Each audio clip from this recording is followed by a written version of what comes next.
Assalamualaikum warahmatullahi wabarakatuh.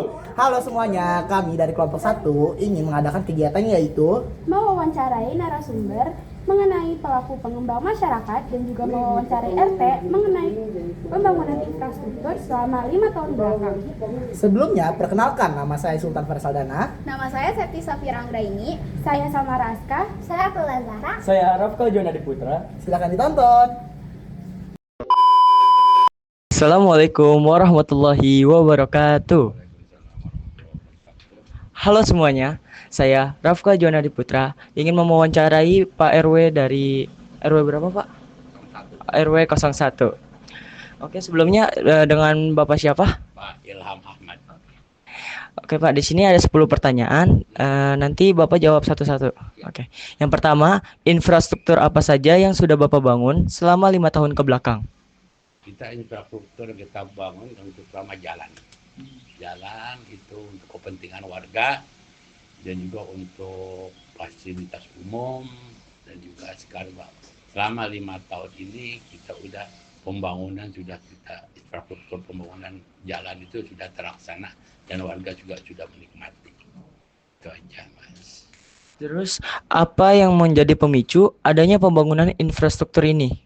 Ada yang pemicu karena gini, kita semangat sekali karena pertama, kalau infrastruktur itu pembangunan itu lancar, insya Allah pembangunan dan juga penikmat warga itu sangat, terutama dari bisnis ekonomi ya, seperti kontrakan, kos-kosan dan lain-lainnya, itu kalau infrastrukturnya rapi, bagus, itu udah pasti melonjak lah harga kontrakannya. Terus yang ketiga, mengapa pembangunan infrastruktur ini dapat mempengaruhi kehidupan masyarakat di sekitarnya? Ya jelas, soal infrastruktur ini terutama ya, kalau wilayah kita itu infrastrukturnya rapi, terjamin, aman, bersih, itu udah pastilah. SDM-nya manusia itu udah pasti berpengaruh kepada manusianya gitu Mas. Kapan program infrastruktur ini dimulai? Kita infrastruktur ini mulai setiap kalau udah berjalan sekitar 15 tahun ya. Karena kita setiap tahun itu ada pembangunan yang dinamakan musrembang. Musrembang itu musyawarah pembangunan daerah bersama. Itu setiap RW harus mengajukan per RT apa lingkungannya yang rusak atau yang tidak layak, itu kita ajukan supaya ada perbaikan dari Pemda, terutama kelurahan. Kira-kira butuh waktu berapa lama agar pembangunan itu selesai? Kita butuh waktu ini ya, kita tiap tahun ya. Tiap tahun itu kita infrastruktur. Pokoknya setiap tahun itu kelurahan mengadakan yang tadi saya bilang musrembang. Ya, musrembang itu jadi nanti setiap RW itu diajukan lagi apa nih kekurangannya. Umpama jalan udah terlaksana, terus saluran air udah terlaksana. Nah, apalagi? Ya, kita tinggal lihat laporan dari per RT. RT umpama kebiasaannya sih itu laporannya infrastruktur jalan ya.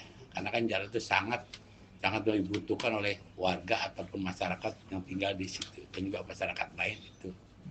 Terus, apakah ada hambatan selama proses pembangunan?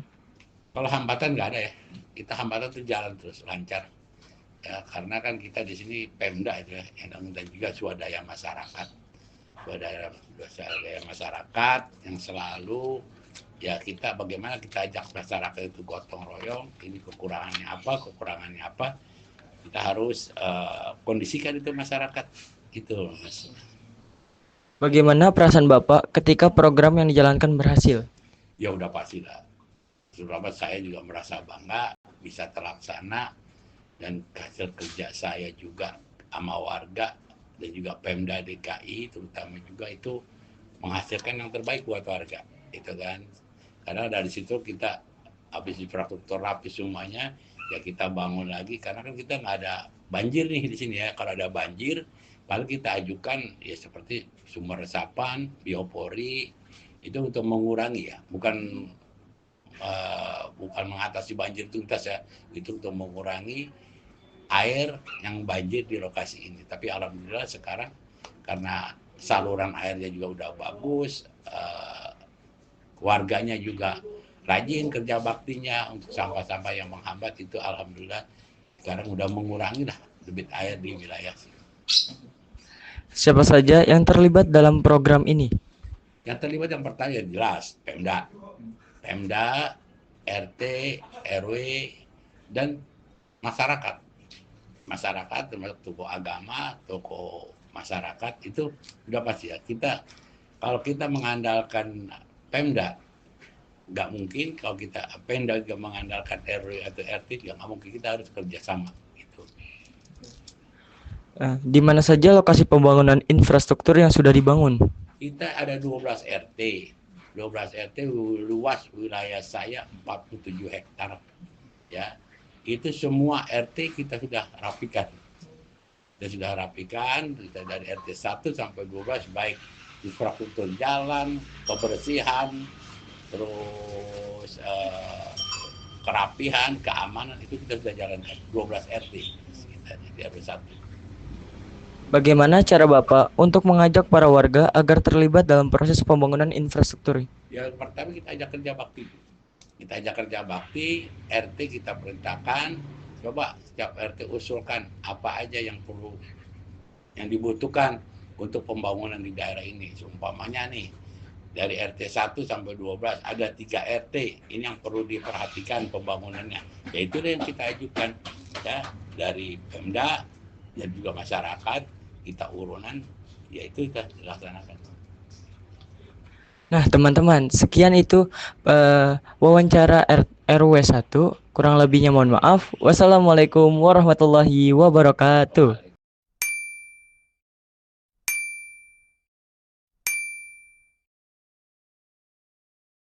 Assalamualaikum warahmatullahi wabarakatuh.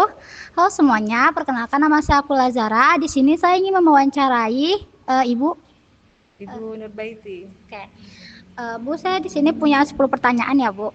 Yang pertama, apa yang membuat Ibu ingin mengadakan pengajian gratis? Ya, Bismillahirrahmanirrahim. Terima kasih sebelumnya untuk motivasinya. Insya Allah karena motivasi berdakwah, dan yang namanya dakwah itu nggak boleh kita mengambil keuntungan. Insya Allah keuntungannya ya pahala insya Allah. Jadi dibikin di sini insya Allah gratis. Yang kedua, dari kapan pengajian gratis ini diadakan? Untuk pengajiannya sudah, kalau pengajian ibu-ibu sudah dari tahun 2005,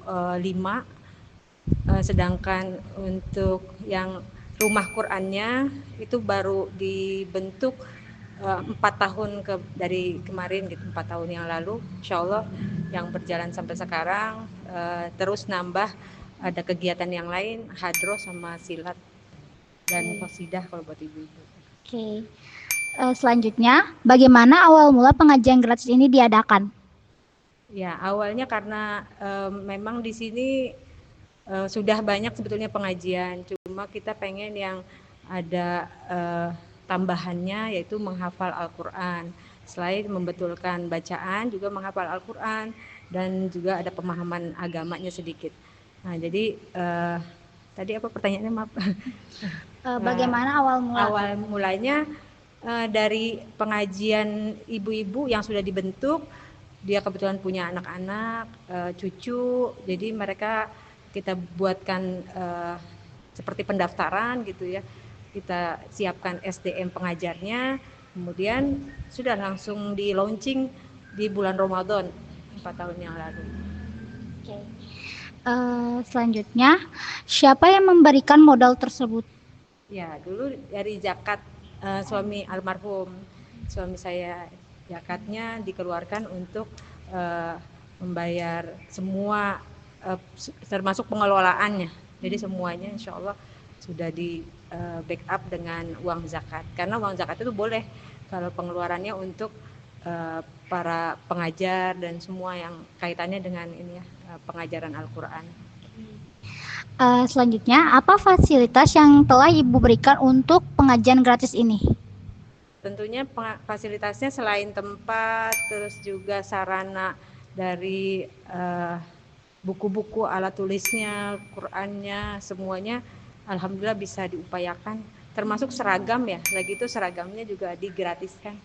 Ya, jadi insya Allah ada beberapa yang alhamdulillah memang masuk ke sini, ya insya Allah modalnya semangat dan keinginan aja gitu untuk baca Al-Quran. Iya. Terus di mana lokasi lengkap atau detail pengajian gratis ini, Bu? Di Jalan Kemang Utara 9, nomor 51, RT 3, RW 4, Kelurahan Bangka. Mengapa Ibu berpikir bahwa fasilitas yang telah Ibu sediakan itu cukup atau layak untuk dipergunakan untuk masyarakat? Ya, karena melihat areanya lumayan padat penduduk dan di rumah saya kebetulan memang dibuat kosong ya tempatnya, dimanfaatkan gitu biar tempat ini jadi berkah, dibikin buat kelas-kelas ngaji dan termasuk kegiatan yang lain. Oke. Apa saja kegiatan yang dilakukan oleh anak-anak selain mengaji? Oh ya, tadi udah seperti silat gitu-gitu ya. ada silat, ada hadroh, dan kalau ibu-ibu ada qosidah kalau selain yang anak-anak. Terakhir, bagaimana cara Ibu mengajari seluruh anak-anak yang mengikuti pengajian gratis ini? Kebetulan kami sudah punya sertifikat dari pengajaran tahsin tahfiz Quran, jadi metodenya juga ada dari metode Usmani, ya, jadi insya Allah memang sudah ada basicnya gitu ya para pengajarnya, dan caranya menerapkan metode itu sesuai usia. Jadi usianya ada usia yang prasekolah, sekolah TK, terus ada juga yang sekolah SD, sekolah SMP, dan itu pengelompokannya sudah dengan guru masing-masing yang memang punya kompeten di bidangnya gitu. Seperti kalau ngajar anak TK, ada guru yang memang dulunya guru TK di Global Studia, jadi dipekerjakan di sini, alhamdulillah bisa terus membersamai guru-guru yang lain. Terima kasih Bu atas jawabannya, dan sekian juga untuk wawancara hari ini. Kalau ada salah mohon maaf. Wassalamualaikum warahmatullahi wabarakatuh.